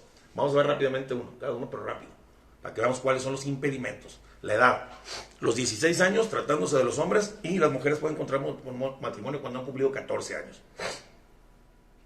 Pero el mismo código canónico faculta a las conferencias episcopales de cada país para establecer una edad superior a la celebración lícita del matrimonio. Argentina puede decidir, pero tiene que ser siempre mayor. Oye, a los 16 años se puede casar el hombre y a los 14 la mujer, sí, pero en Argentina quieren que sea a los 18 y a los 7, perfecto, para arriba, para abajo no se puede. Una niña de 13 y un cuate de 15 no se puede, a menos de que hubiera una dispensa. ¿Sí me explico? Bueno, la impotencia, lo que tú decías, vamos a hablar de otra, la impotencia. La impotencia antecedente y perpetua para realizar el acto conyugal. No pueden tener relaciones, tanto por parte del hombre como de la mujer, ya sea absoluta, ya sea relativa, hace nulo el matrimonio por su misma naturaleza. Para el derecho canónico, la misma naturaleza del matrimonio, que de por sí el matrimonio tiende a la unión sexual, como uno de sus elementos esenciales, exige que ambos contrayentes sean capaces de realizar la cópula conyugal. El derecho de la Iglesia, sin embargo, contiene algunos resguardos, como que si el impedimento de impotencia es dudoso, con duda, no se debe de impedir el matrimonio. Es que no sabemos si eso no es, bueno, no se debe impedir, ni mientras persista la duda se puede declarar nulo. Tiene que afirmarse y checarse y constatarse que uno de los dos es impotente. En todo caso, se trata de la impotencia del acto, no de la impotencia de fertilidad. ¿Sí me explico? Sin perjuicio de que ésta pueda dar origen a la nulidad del matrimonio. Pero en estos casos, pudiera ser por otro capítulo, como vemos, el error doloso. Después lo vamos a ver. O sea, la impotencia es de no poder tener relaciones sexuales, no la impotencia de poder tener hijos. Porque si no lo sabes, no hay mal. Pero si lo haces con error doloso, que vamos a ver lo que es un error doloso, que es un impedimento también. Sí, que tú ya sabías sí, y lo escondiste. Sí. Lo y lo escondiste. Y tú lo Ahorita vamos a ir a eso. Y si la persona se casó contigo. No, pero esta persona se casó contigo con la idea. Porque si ella ya conocía tu capacidad, tampoco hay problema. No puedes tener hijos. Si ella quería, si una de las causas de su matrimonio, aparte de la persona, es tener hijos, sí. Ok, bueno. Ahí sí es válido entonces. Así es, pero tienes que demostrarlo. Ahora, si tú no sabes, ella tampoco, tienen relaciones, no pueden tener hijos, y a ti te dicen, tú no puedes tener hijos, pero ella dice, es válido. Yo quiero tener hijos y me quiero divorciar. Ya no, te divorciarás al civil, pero a la iglesia ya no. Ya no se puede. Haga lo que haga. La iglesia no haga lo que hagas. La iglesia no te dice que fue nulo porque no puede disolver un matrimonio hecho. Ya estuvo consumado, rato y consumado ya no puede. Entonces también, para aclarar, si tú te casas, o sea, por ejemplo, ellos no tienen relaciones nunca, se casan el primer día de su boda y no, el pata es impotente. La impotencia sí. No puede. La impotencia sí. Ahí sí se puede. Sí, porque acabamos de decir, es impotencia en acto, no impotencia en fertilidad. Te lo acabo de decir ahorita, impotencia en acto. Ahí sí. Para empezar, si el matrimonio si no es consumado, rato ya se ratificó todo bien y consumado que no tuvo sexo, no está todavía el matrimonio. Tiene que ser consumado con el acto sexual. Y si no hay acto sexual, no está consumado, a menos de que sí puede haber divorcio. A menos de que haya algunas promesas de virginidad perpetua y sale con el obispo, con el cardenal y quieren ya hacer una cosa que una dispensa, porque en todo hay dispensas. Pero si no es consumado. Si tú te casas con una mujer y ella contigo jamás tiene relaciones sexuales, ella a los 3 meses pues decir, ¿sabes qué? Vaya, es casi igual que la impotencia, pues no fue consumado el matrimonio, no hay matrimonio. Ok. Dice, la imposibilidad de realizar la cópula conyugal puede tener orígenes psíquicos, por lo que cuando se verifica puede ser realmente diagnosticado, podría invocarse, tiene que ser diagnosticado y puede tener orígenes psíquicos. El impedimento de impotencia no es dispensable. Soy impotente y me quiero casar, no te lo dispensa, no puedes casarte. Vínculo matrimonial no disuelto, atentan inválidamente el matrimonio quien está ligado por el vínculo de un matrimonio anterior, aunque no haya sido consumado. Fíjate, se casó a la iglesia con otro y no tuvieron relaciones sexuales, y ahora mejor se quiere casar con otra, no puede casarse con otra, aunque no haya sido consumado. Hasta que se declare nulo y haya papeles, ¿sí me explico? Por eso no es lícito contra otro antes de que conste legítimamente y con certeza la nulidad o disolución que este impedimento no es dispensable. Disparidad de cultos. Es inválido el matrimonio entre 2 personas, una de las cuales fue bautizada en la Iglesia Católica y no se ha apartado de ella por acto normal y otra no bautizada. Se trata del matrimonio entre un católico y un no cristiano. Este impedimento puede ser dispensado. Hay reglas para la dispensación. Que tienes que el católico tener a los hijos en la educación católica, bautizarlos católicamente y que no vaya a problemas para que los eduquen en la fe católico-cristiana. Y si lo dispensa la iglesia, pero después de analizarlo.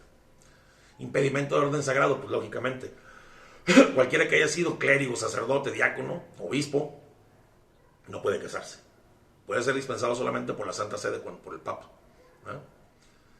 Si se casan sin dispensa, el matrimonio canónico será nulo. O sea, él no dice que fue sacerdote, va y en otro país, en otra parte, se casa en la iglesia con alguien, nulo, no existe ese matrimonio, no es válido. Impedimento de voto, pues lo mismo. Los que están por voto público perpetuo, las monjitas, los monjes, los religiosos, ¿no? Es igual al anterior, que tienen votos perpetuos, solamente el Papa los puede dispensar. Impedimento de rapto.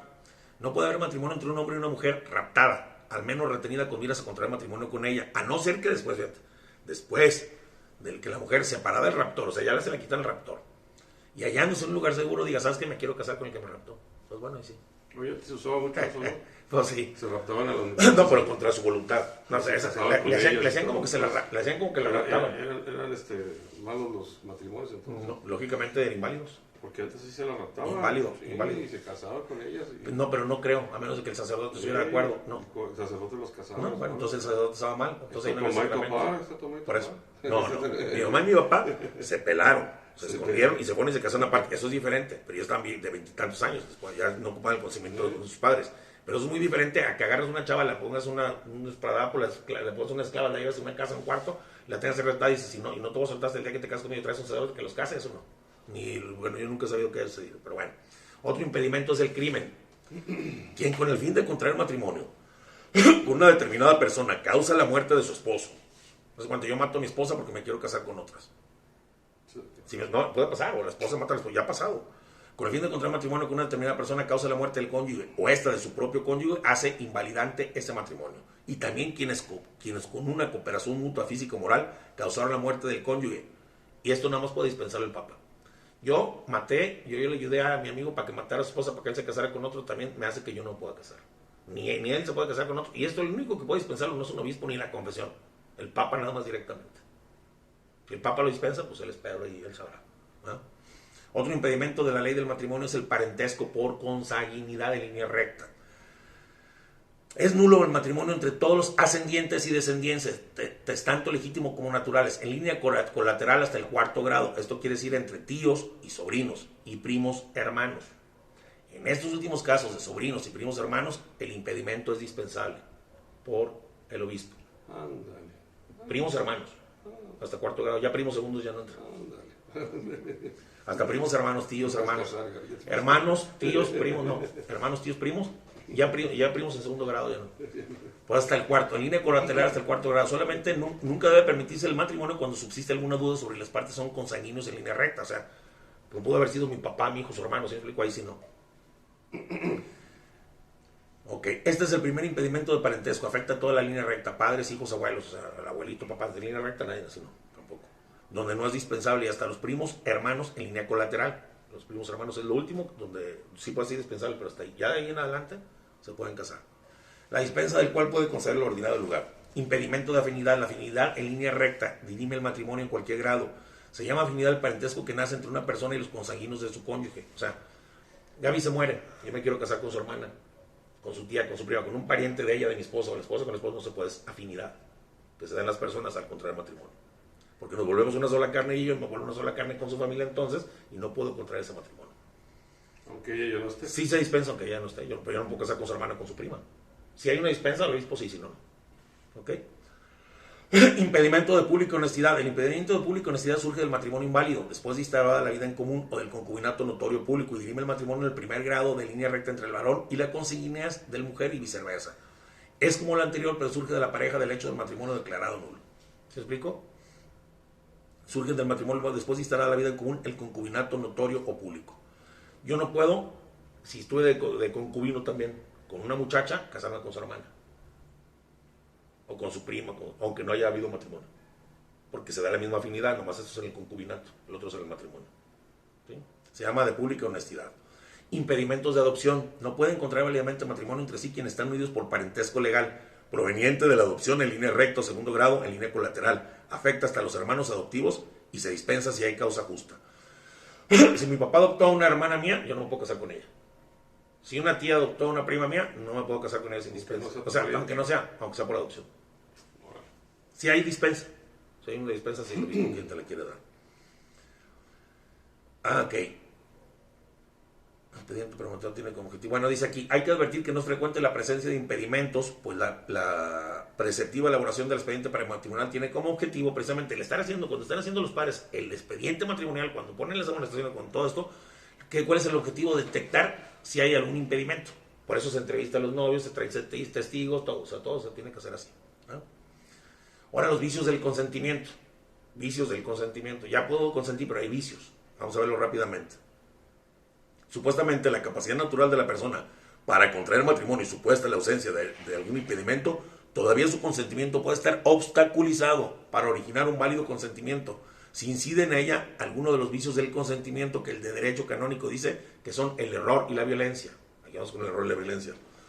Error sobre el matrimonio. Solo la ignorancia grave sobre lo que es el matrimonio provoca su nulidad. O sea, alguien que diga, ¿y qué va a hacer? ¿Me voy a casar? ¿Y para qué? No, pues no sé, es como, va a ser como la primera comunión, ¿no? O sea, alguien que no sepa totalmente lo que va, pues lógicamente no, lo tiene que saber lo que es el matrimonio. Esto, después de los 16 años, después de la pubertad, ya no se ignora. O sea, por eso dice, después de los 16 para adelante puedes casar. Y el error cerca de la unidad de la indisolubilidad o de la dignidad sacramental de matrimonio con tal de que no determine la voluntad no vicia el consentimiento. No porque alguien esté sabiendo todo esto, Si eso no determina su voluntad, me voy a casar porque al cabo voy a usar esta causal, ahí sí sería nulo, porque ya está pensando. Pero no porque tengas el conocimiento de la inducibilidad del matrimonio, de la dignidad sacramental, puedes tener ese conocimiento, pero por ahí dudas o sabes tú, pero por ahí están estas fuentes, y te casas, ahí sí sería nulo. ¿Se explico? Lo haces con alevosía y ventaja. Consentimiento bajo condición. No puede contraer válidamente matrimonio bajo condición de futuro. El matrimonio contraído bajo condición de pasado o presente es válido o no, según se verifique o no aquello que es objeto de la condición. El matrimonio condicionado no es habitual y puede ser nulo. Me caso contigo, si en 6, y voy a seguir contigo en mi pensamiento, en mis juramentos, pero si en 6 o 7 años tienes esto o haces esto, no, a futuro no se va a saber. Me estoy casando bajo condición porque llegamos a un término y a un acuerdo, si se vale, o pasado. A condición de que ya no andes con nadie, a condición, no sé, a pasado o a presente dice, pero a futuro no. Es un matrimonio inválido. Error sobre la persona. El error sobre la identidad de la persona hace inválido el matrimonio, o sea, que no sepas con quién te casas. ¿Por qué? Pero ahí te va como. En cambio, el error acerca de una cualidad de la persona, aunque sea causa del contrato, no dirime el matrimonio, a no ser que se pretenda esta cualidad directa y principalmente. En el 1097 dice, error en la persona, lo define el canon 1097. El error acerca de la persona hace inválido el matrimonio. Este error puede producirse de modo directo o indirecto. El error es directo cuando el contrayente conoce al otro con el que se va a casar, pero de hecho se casa con otro. O sea, conoce al que se va a casar, pero se casa con otro, eso es directo. ¿Cómo? ¿Sí? Esto supone una sustitución de personas que le cambian al novio. ¿Te acuerdas como la vida que le ponían, lo disfrazaban, les apagaban las luces? O sea, esto supone una sustitución de personas. La hipótesis que habría de considerar, somos bien ejemplos de la escuela entre las que figuran el matrimonio por procurador. Hay matrimonio por procurador.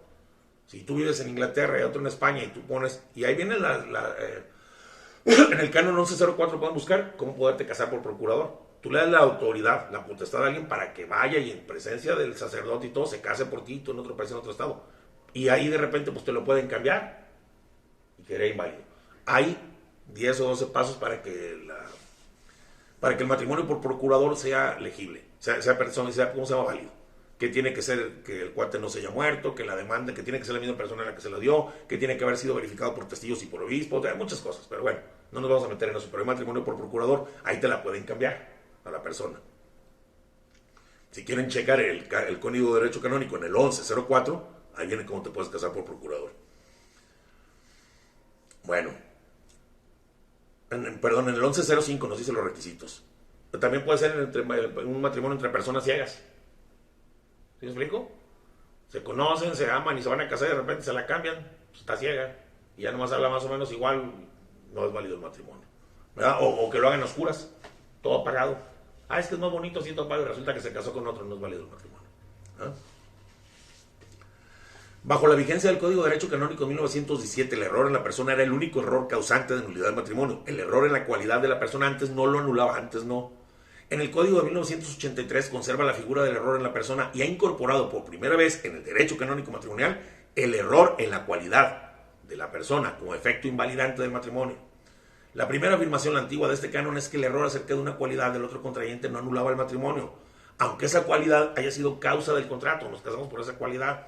La razón, decía, es que cuando un sujeto está decidido a contraer nupcias, a casarse con alguien, con una persona conocida, no quita su validez que esta persona carezca de cualidades que él creía, porque no afirmaba, creía que tenía, o las que creía que no tenía, y porque él se está casando con la persona, no con las cualidades.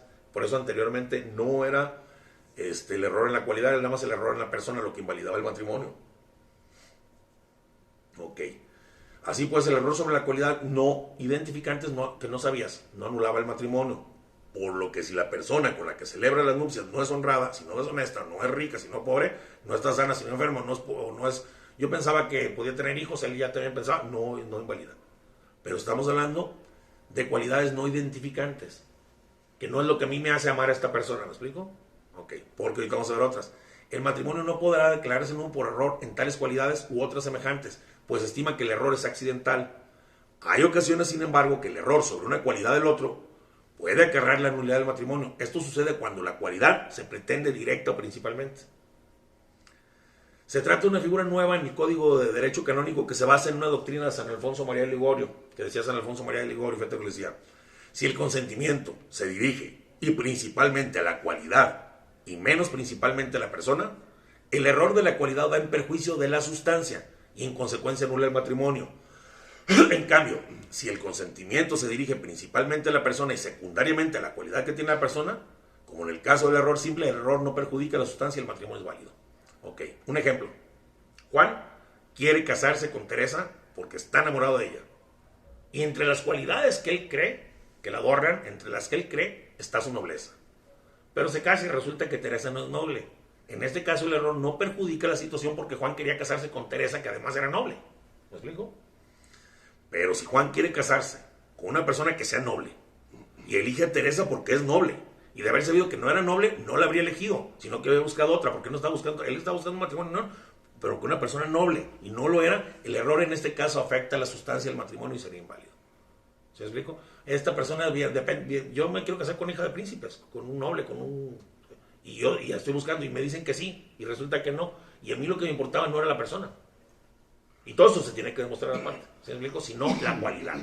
Entonces, es donde dice San Alfonso María Ligorio, pues que la persona iba sobre la cualidad. Entonces, como afecta a la sustancia del matrimonio, el matrimonio es inválido. ¿Sí me entendieron? Más o menos. No, más o menos. Bueno. Ok. La nobleza. Por ejemplo, en este segundo caso, Juan le interesa poco, o le vale gorro, que sea Teresa, Barba, Cecilia, Andrea. Lo que le interesaba era que sea noble, ¿sí me explico? Entonces ahí sí, ahí ese afecta. Que iba sobre la lana, o sea, que no le interesaba la chava. Es que si es la cualidad de lo que está buscando, y ella le dice y le promete y él lo ve y todo, y por esa circunstancia casi no es, entonces lo está engañando. O sea, es error en la cualidad.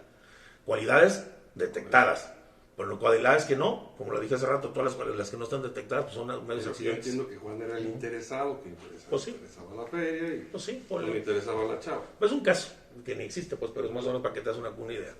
Ah, bueno. Ahora, Juan Pablo II, hablando sobre esto, dijo, porque Juan Pablo II siempre veía esto, y dijo Juan Pablo II, no debe tratarse de una cualidad banal, o sea, una tontería. De lo contrario, esto podría hacer depender la validez del matrimonio de un error sobre banales cualidades y hacer al contrayente árbitro de la validez de su matrimonio. Ya todo el mundo, yo no estoy casado por esto. ¿Se explico? Lo que Juan Pablo II tenía mucho miedo con esto, no. Por eso el error debe recaer sobre una cualidad muy importante y su carencia tenga un problema gravemente en el desenvolvimiento de las relaciones del matrimonio del cónyuge. Si no es algo grave que afecte sustancialmente el matrimonio, una cualidad, una tontería. ¿Se explico? Tenía ojos verdes y resulta de que se quitó y eran pupilentes. Eso no es una cualidad que afecte el matrimonio y las relaciones. ¿Me explico? O sea, es que yo me quería casar con unos ojos verdes, se puso pupilentes y nunca se los quitó. Eso no anula el matrimonio. O sea, no tienen que ser cosas banales, tienen que ser algo grave y que afecte el matrimonio. ¿Por qué se sienten engañados? Sí, ok. Me engañó. Ay, sí, por los ojos, y luego se ponen pestañotas postizas y resulta que tienes pestañitas. Ahora que llegan así en la noche, se quita el ojo, se quita los dientes y la peluca. Ni modo. Y empieza así, bueno, se agarra la mano y se la desatornilla. Así será que y, ya estamos casados para toda la vida. Ay, joder. Por eso, antes de fijarse en Ay, joder, por eso es muy importante, como tuvimos en el de los 20 puntos del noviazgo, tienen que ver, conocer a la familia, los otros están dispuestos a tratar con ella, ver todas las cualidades de la familia, ellos ver todo lo que los rodea, cómo piensan, qué cosas coinciden entre ustedes dos. O sea, son muchas cosas para poderte casar. Y después ver si tú amas a la persona y la persona te ama, que es lo que les decía en las pláticas prematrimoniales. ¿La amas? No, yo quiero casarme para ser feliz, no te casas. Me quiero casar para hacerla feliz a ella porque la amo, cásate. ¿Me explico? Hay que ver un montón de cosas, pero bueno, son otros temas. El error, dice aquí, la cualidad buscada principalmente por el contrayente no debe ser creada artificiosa y dolosamente por el otro. Ocultado dolosamente, de lo contrario estaríamos en la figura del error. El error doloso por engaño lo especifica el Código del Derecho Canónico, en donde dice: quien contrae el matrimonio engañado por dolo, provocado, para obtener su consentimiento acerca de una cualidad del otro contrayente, que por su naturaleza puede perturbar gravemente el consorcio de la vida conyugal, contrae inválidamente. Si yo engaño a la persona con una cualidad que sí afecta terriblemente nuestro matrimonio y sé que esa es la cualidad que ella buscaba para darme el sí, ahí sí queda invalidado el matrimonio. Es muy raro que pase. Por eso muchos no buscan esta. Es muy raro. Dolo es cualquier maquinación que cause error en el contrayente, influyendo en su voluntad, haciendo que tome la decisión por ese engaño. Y las condiciones para que opere este capítulo de nulidad son las siguientes. 1. Que haya intención deliberada de engañar, por maquinaciones que inducen al error mediante palabras, hechos, comportamientos o por ocultar las cosas. El dolo tiene que haber sido eficaz, tiene que haber sido realmente engañada a la persona. O sea, que realmente lo que yo hice fue lo que determinó que él se decidiera casar conmigo. Que sea nada más por eso. ¿Me explico? La materia del error dolosamente provocado tiene que ser una cualidad del otro contrayente, no su persona ni las cualidades de un tercero. Por eso no su persona, no que no tenía un diente, que traía postizos, que eso no. Cualidades dentro de la persona. Y no, porque yo creí que su primo era fulano, nada. Es en la persona con la que estoy casado y cualidades interiores de esta persona. ¿Va? Que por su naturaleza, la que te decía, pueden perturbar la vida conyugal y ha de ser una cualidad personal radicada en la persona y no fuera de ella. Por eso no puede ser invocado como causa de nulidad del error padecido por uno de los cónyuges acerca del patrimonio del otro. Es que yo sabía que era rico y pensaba que era rico y me casé porque era rico. No. Esto no constituye una cualidad de la persona. Todo esto ya lo dijo Juan Pablo II. Es que había muchos, es que la gente se agarra a cualquier cosita. Ya se determinó que tiene que ser grave, que tiene que ser una cualidad personal, que perturbe el matrimonio, que sea dolo con lo que lo hayan hecho, que no sea de un amigo, de un primo, un familiar, un tío de la persona, sino de la persona en sí. Y debe estar referida a la naturaleza y los fines del matrimonio. Lo que origina el vicio de consentimiento no es la cualidad, sino el error en que se ha incurrido acerca de ella. Esto significa que si el contrayente conocía ya la existencia o la falta de esa cualidad antes de casarse, ella ya sabía que él cojeaba así, que hacía eso, ya lo sabían, no puede alegarse este vicio, aunque el otro cónyuge ha hecho muchas cosas fraudulentas para inducirle al error primero, y la indujo, y ella ya vio, pero antes de casarse sabía, no se puede invocar ya. Lo que importa es que éste conocía la existencia o ausencia de la cualidad, por lo que las maniobras fraudulentas del otro estaban destinadas, ya no surgió ningún efecto. Las maniobras estaban destinadas a que se casara. El otro lo descubre antes y de todo se casa. No hubo no hay caso de nulidad ahí. Ahora, otra pregunta rápidamente ya. ¿Cualquier abogado puede llevar la causa de nulidad del matrimonio? No cualquier abogado. Tiene que ser un abogado con muchos años de experiencia en la materia. Debe ser doctor en derecho canónico. Tiene que tener autorización del obispo o arzobispo para llevar la causa ante los tribunales eclesiásticos, y además el abogado tiene que estar en constante formación. Otra cosa, ¿es necesario que los dos esposos estén de acuerdo para pedir la nulidad canónica? No es necesario que estén de acuerdo para pedir la nulidad. Basta con que una de ellas quiera pedirla para que el procedimiento se dé, pero es conveniente que ambas partes actúen en el proceso de manera activa, pero no es obligatorio, y puede concederse la nulidad a pesar de que el demandado esté en contra o nunca haya querido declarar. Si el juez eclesiástico considera que con las pruebas presentadas por el demandante quedó suficientemente probada la causa de nulidad, puede dar sentencia declarando la nulidad del matrimonio, aunque el otro nunca se haya parado por ahí. ¿Sí? Otra cosa, ¿es público el proceso de nulidad del matrimonio católico o se lleva en silencio con discreción? Todo el proceso se lleva con sigilo. Los testigos solo responden a las preguntas que se les formulan a cada uno de ellos. No conocen las preguntas que se le hicieron a otros testigos ni las respuestas. No existe audiencia pública. Y no se hacen actos, no suelen realizarse actos donde se encuentren los esposos, los que eran esposos. Muchas veces puede terminar el proceso sin que se hayan visto. ¿Cuánto tiempo puede durar el proceso de nulidad de un matrimonio católico? Bueno, anteriormente duraba 1 año, 2 años. Pero precisamente el Papa Francisco, ha hecho una nueva reforma para que sea más rápido y gratuito. No porque quiera que la gente anule y se divorcie, sino porque quiere que resuelvan aquellos que no pueden comulgar, que están viviendo un pecado mortal, quiere que se resuelva su situación. En el nuevo proceso canónico de nulidad matrimonial será más ágil porque se ha decidido retirar la apelación automática que se generaba luego que se tomaba la decisión de nulidad. Se decía en un tribunal eclesiástico, ya es nulo, pero tenía que pasar a una segunda instancia y tenía que coincidir con el otro tribunal, y si no coincidía, entonces te tenías que ir a Roma y a ver de qué manera podían hacer que coincidan las dos sentencias. Ya no es así, ya nada más es una sentencia. En la primera instancia, ¿esta debe pasar a un tribunal de segunda instancia? Bueno, ok. Con esta reforma solo se necesita una sentencia, a menos de que haya una apelación. O sea, me dan la sentencia de nulidad y mi esposa dice, no, yo apelo. Entonces sí se busca la segunda sentencia, en otra instancia, la segunda instancia, que la sentencia vuelva a favorecer, ¿verdad? Solamente si hubiera una apelación. Ya no hay necesidad de ir a Roma, porque antes había que ir a Roma para hacer esto. Ahora se puede hacer en la arquidiócesis más cercana, conocida como la sede metropolitana. Cada diócesis en el mundo tiene que nombrar un juez o un tribunal de la iglesia para procesar los casos. Cada obispo local puede ser único juez, o puede establecer un tribunal de 3 miembros. De ser así, al menos de uno de ellos debe ser sacerdote y los otros 2 pueden ser laicos. 3 miembros para el juicio. Además, esta reforma hace que este proceso sea gratuito, algo que ya se hacía antes en muchas diócesis, pero no era a nivel universal, ahora es a nivel universal. Demanda de nulidad por la vía breve. Entre los motivos nuevos que presentan, la reforma nueva menciona la falta de fe que lleva a simular el consenso de la boda. ¿Se me explico? Sé que no me estoy casando, ni creo en Dios, ni creo en la iglesia, ni creo en el matrimonio, me estoy casando más porque, como obligación, anula la boda. No hay fe de por medio. La brevedad de la convivencia conyugal, el aborto para impedir la procreación, una relación extraconyugal en la época de la boda, como te decía, inmediatamente sucesiva, así como el ocultamiento de la esterilidad, ocultamiento, no que sea estéril, no lo sabía, ocultamiento, pero tienes que demostrar que él ya lo sabía, que tenía exámenes y pruebas y que te lo ocultó y que tú querías casarte por eso. ¿Me explico? O sea, de una enfermedad contagiosa o hijos nacidos de una relación anterior, fíjate. Ahora ya contempla esto en la nueva reforma. Si tú tienes un hijo con otra y no le dices a la próxima con la que te vas a casar, puede iniciar una causa. No quiere decir que anule automáticamente, porque todo esto es para iniciar una causa, un proceso. Ya anulo mi matrimonio, no. Que determines el juez, yo no soy juez, ni psiquiatra ni nada. ¿Sí? Así es. Incluye también causas que pueden disminuir la libertad del consenso, como un embarazo imprevisto o la violencia física para arrancar el consentimiento, la falta de uso de razón. Ahora ya en la nueva reforma ya hablan de esto. Por eso, una cosa antes. Que tengas un hijo, que hagas el ADN y no sea tuyo. ¿Puede ser causa de nulidad aunque no sea tuyo? No, porque ya estás hablando de fidelidad, como le dijimos hace rato. Si ella te engañó y tiene un hijo que no es tuyo. No.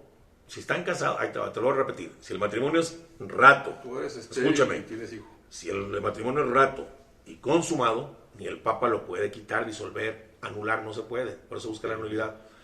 Si la mujer se embaraza de otro, estamos cayendo en lo que dijiste hace rato. Si me engaña con otro, bueno, si fue antes del matrimonio, si me engañó con el otro y ya iba embarazada y se casó conmigo, eso sí, puedes meter una causa de nulidad. Pues pero ya casado, salió un negrito. Ni modo, ya pelaste, güey. O la perdonas o te quedas viviendo, o te quedas a los 10 santos, tú también ya no puedes tener relaciones sexuales con nadie, no hubiese en pecado mortal. Así de fácil. ¿Por qué hizo Dios así? Imagínate, si con estas leyes tan fuertes, tan duras del Señor, todo el mundo se divorcia, hace lo que quiere. Si no hubiera esta ley, sería un porqueriero. ¿No explico? Porque el Señor, pues no, el Señor sabe lo que hace. Bueno, ok. Una vez obtenida la sentencia favorable, se notifica a las parroquias donde se bautizaron los cónyuges para inscribirla en la creación de la nulidad en los libros correspondientes. Ahora, la última opinión ya para terminar y cerrar esto, Enrique. El matrimonio es el reflejo, lo decía, de la unión de Cristo con su iglesia. Cristo nunca ha dejado su iglesia. Por eso nosotros no queremos que la gente se separe, no queremos que la gente se divorcie, queremos que imiten a Cristo. Lo decía San Pablo. Yo refiero al matrimonio a la unión de Cristo con su iglesia. Es lo mismo. Cristo nunca repudió a la iglesia, nunca le es infiel, nunca la ve gorda a la iglesia, la manda a volar. Nosotros, por ejemplo, que somos la iglesia de Cristo, sí le somos infieles y nos perdona y sigue con nosotros, ¿o no? Pero nosotros nos sentimos más grandes que Cristo. Por eso yo no recomiendo a nadie que se separe, que se divorcie. Esto es para los que ya están separados y gustas causales y ya no pueden hacer otra cosa más que o vivir en pecado mortal fuera de la iglesia o buscar su nulidad. Mejor busquen su nulidad. Es para casos extremos. Para el matrimonio, para el mundo el matrimonio es un contrato. Puede ser disuelto en cualquier momento, a la hora que sea. Para el mundo normal, que, mira, no se llevan bien los caracteres, pues que se separen. Hay ciertas diferencias, que se separen. Se acabó el amor, que se separen. Se puede romper el matrimonio, pero eso no es para los católicos ni para la Santa Iglesia Católica, porque el estado de casado es un estado de vida que Dios nos dio para santificarnos en él. Y por medio de él es la mayor manera donde podemos llegar a ser grandes santos en nuestro matrimonio. Si no somos santos en nuestro matrimonio, en nuestra relación de estado, no vamos a ser santos de ninguna otra manera. Entonces yo no les aconsejo ni les digo, esta es mi opinión personal. Tengo que decir todo esto porque hay gente que está viendo lamentablemente mal por no conocer estos temas. Entonces, si ven que hay una causa, si ya se separaron, había mucha violencia, pasaron cualquiera de estas cosas, no vivan en amaciato con otra persona. Vayan y hablen con su párroco, vayan y hablen con un obispo y chequen todo esto. Vean el libro del Código de Derecho Canónico, investiguen. Para el pensamiento cristiano, los casados deben de reflejar, como yo les digo, el misterio de la unión de Cristo con su iglesia. Esa es mi recomendación. Nunca la he visto, hasta sin mancha y sin arruga la ve nuestro Señor a su iglesia, y así la tiene para toda la eternidad. Él la santificó para él mismo, la ve hermosa. Hay que pedirle a Dios que nos dé esta gracia, ¿no, hermano? En vez de pensar, porque mucha gente puede pensar, y por este lado. No se trata de eso. Entonces vamos pensando que es lo más grande que podemos ser, la familia, el matrimonio. El último ataque del demonio contra la humanidad y contra Dios es contra la familia. Y en este tiempo estamos viendo mucho, con mucha fuerza, cómo está atacando el demonio a las familias. Entonces no hay que darle por su lado, no hay que irnos por el lado de él. Al contrario, hay que orar por las familias, hay que rezar juntos el rosario, esposos, hijos, todos los que puedan. Y pedir por los matrimonios del mundo entero. Así como pedimos por los sacerdotes, que es una vocación, pedir por los matrimonios del mundo entero, que es una vocación que santifica. Bueno, pues espero que haya servido esto. Nos extendimos un poquito, pero pues vale la pena estos temas. Muy bien. Es como, si ustedes saben o no están enterados, mi abuelo fue el primer esposo de la doña María Félix Guareña. Y se casaron por la iglesia, ¿no? Sí. Y mi abuelo se vuelve a casar y se quiere divorciar y no se podía divorciar. No divorciar, lo que no pudo es comprobar la nulidad. Pero fue con el Papa, fueron hasta con el Papa para poderse divorciar, y el Papa les dijo, los perdono nada más hasta que no muera Enrique Salvatore o la señora María Félix, él no se puede anular el matrimonio. Van a poder, mi abuela y mi abuelo van a vivir ya como hermanos. Viven como hermanos, sí. El matrimonio por la cuestión de los hijos, claro. Y como tú decías, sin relaciones sexuales. ¿Cómo le llaman matrimonio? No, el putativo es el que sí, no, pero putativo es nada, putativo es cuando estás casado ante la iglesia, pero no sabes que es nulo. Y no que se pudieron divorciar. Nunca se pudieron divorciar por la iglesia. Nunca se pudieron. No, es que no existe el divorcio ni la anulación. Y pues ya era comprobado, ¿no? Pues que la señora Mariela Félix tenía otras parejas, andaba con uno y con otro, pero nunca se pudo hacer el divorcio. Entonces, como dicen como dice mi hermano, ¿no? O sea, chequen en el libro canónico para ver si, pues ahora ya cambiado un poco las leyes, ¿no? No han cambiado, no pueden cambiar. O sea, una ley jamás puede, y sobre todo ni menos el Código de Derecho Canónico, no puede ir en contra de la palabra de Dios. No quiere decir que la palabra sea no, sino que están buscando ampliar, porque eran muy cerrados. Esta es la causa nada más, pero están viendo que dentro de esa causa hay otras, como decía, porque era psicológicamente, por ejemplo, estas causas, pero no más las sexuales, pero no, hay otras causas psicológicas que afectan. No quiere decir que cambien, sino que buscan, se investigan con ayuda del Espíritu Santo, iluminados por el Espíritu Santo, los obispos de la Rota Romana. Por eso se llama Rota, primeramente porque es una mesa redonda y porque van cambiando, van rotando de obispos y toman la opinión. Y ahí es donde se dan apelaciones y todo, por eso es la Rota Romana. Y ya por el Espíritu Santo entonces empiezan a ver, esta situación también nos enfoca a este canon del 1905 y se puede ampliar a esto. No porque quieran que la gente se separe, sino precisamente porque lo que quieren es que la gente esté viviendo en gracia de Dios. Que en el momento que los llame, estén viviendo en gracia de Dios, porque la única manera de aquel que se divorcia de estar en gracia de Dios es abstención sexual completa.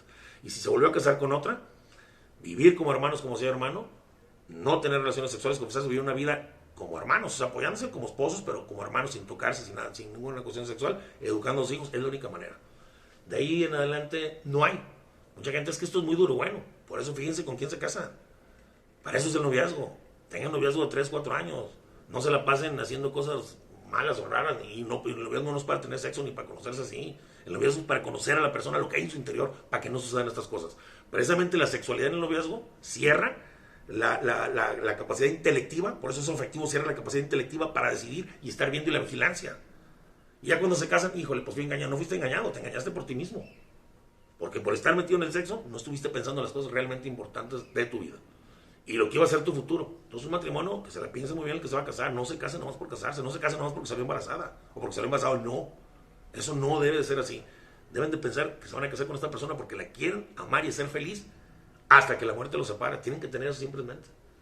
Entonces, el matrimonio no es un juego. Lamentablemente, por este tipo que mucha gente lo ha visto como juego, es por lo que hacemos estos temas y se mueve tanto en los cánones de la iglesia a buscar cómo ayudar, porque la iglesia es madre, a sus hijos a regresar a nuestro Señor. Pues muy bien, muy bien. Como siempre, un abrazote a su amigo Quique. Ay, su amigo Chente. Nos vemos, mis amigos. Esperemos que les haya quedado un poco claro esto. Ojalá Dios quiera. Bye, bye. Bye, bye.